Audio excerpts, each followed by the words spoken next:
Resveratrol works on a gene which is called SIRT1, and this is a gene that controls the aging process.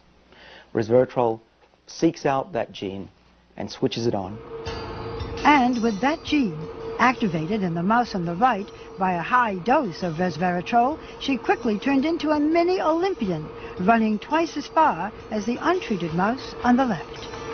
And they were eating a high-fat diet, a fatty diet, and they lived just as long as a lean, healthy mouse, which means that they didn't get heart disease, cancer, even osteoporosis, and they lived 30% longer. Can you do this in humans?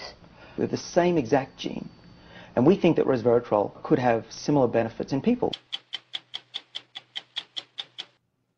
17 years ago, 60 Minutes first examined the so-called French paradox, which suggested that the French, despite a high-fat diet and high consumption of wine, had a remarkably low incidence of heart disease compared with America. There was something in the wine that offered protection. Now, scientists across the country have identified a substance in red wine called resveratrol that they believe might do more than just protect the heart, but could, in very high concentrations, significantly extend life by preventing a number of age-related illnesses. We all may soon be taking a pill that could give us an extra decade or two of healthy old age. Dr. Christoph Westphal says we all may soon be taking a drug that just might beat the clock, a simple pill that could delay the inevitable.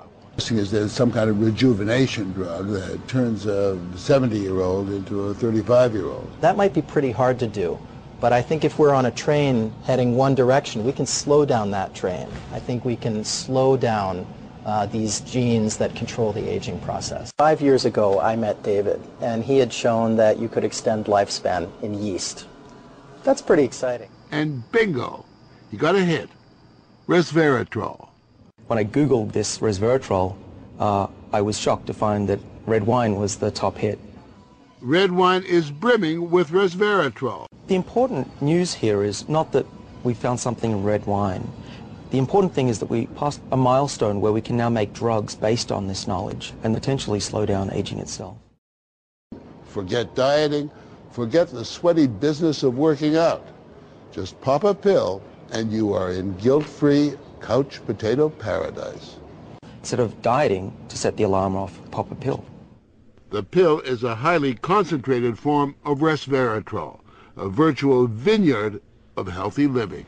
How much red wine would you have to drink to get the kind of resveratrol that you're using? The sad news is that you'd need to drink about 1,000 bottles a day of red wine, which I don't recommend. So that was not the solution. Dr. Sinclair then went back to the lab and found a way to make resveratrol 1,000 times more potent. Could prevent the diseases of aging, Alzheimer's, diabetes, heart disease, even cancer. What we're talking about is activating the body's natural genetic defenses against diseases, and that's very powerful if we can harness that. The question that most of us want answered is, when do we get this pill?